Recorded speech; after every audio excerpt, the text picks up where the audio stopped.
Hello viewers, আসসালামু আলাইকুম। তো আমার স্ক্রিনে যে চিহ্নটা দেখতে পাচ্ছেন, এটা আসলে কমেন্ট ব্লকের চিহ্ন।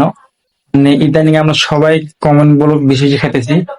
কেন খাইতেছি এটা আসলে আমরা অনেকজন জানি, আবার অনেকজন জানিও না। তো যারা জানেন না তাদের জন্য ভিডিওটা। তো সবাই আসলে ভিডিওটা বেশি বেশি দেখবেন। তো আসলে মূলত আমরা যখন বেশি বেশি মানুষকে কমেন্ট করি, বেশি বেশি কমেন্ট করা ভালো, কিন্তু একটা লিমিট আছে। যে 1 মিনিটের মধ্যে যদি আমরা 10 জনকে কমেন্ট করি বা 20 জনকে কমেন্ট করি, তখন এটা আসলে আমরা অটোমেটিক ব্লক খেয়ে যাবো। আর এটা নিয়ে সাধারণত কেউ ভিডিও বানায় না, কারণ যারা বড় বড় ইউজার তারা যে এটা নিয়ে ভিডিও বানায়, সেটা আসলে তাদেরই লস।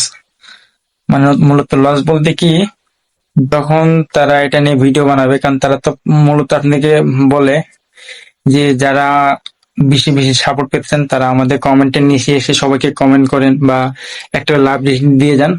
তো আমরা আসলে বোকা বাঙালি, তখন আমরা না বুঝে সবাইকে বেশি বেশি লাইক ওদের কমেন্ট বক্সে দেয়। তখন আমরা 1 মিনিটের মধ্যে কাছে 100 জনকে, কেউ কেউ আছে 1 মিনিটে 20 জন 25 জন বা 30 জনকে আমরা সেটা লাইক করি। যখন আমরা এটা করতে যাই তখন ফেসবুক কোম্পানি মনে করি কি, যে এটা আসলে আমরা থার্ড পার্টি অ্যাপস এর মাধ্যমে কাজটা করতেছি। তখন আমাদের এটা ব্লক করে দেয়, কমেন্ট ব্লক করে দেয়। কারো 3 দিন, কারো বা 10 দিন, কারো বা 15 দিন, বা কারো 1 মাসের জন্য ব্লক করে দেয়। তো এটা নিয়ে ঘাবড়ানোর কিছু নাই। আসলে আমরা কিছু নিয়ম আছে, নিয়মগুলো মেনে চলে সব ঠিক হয়ে যাবে।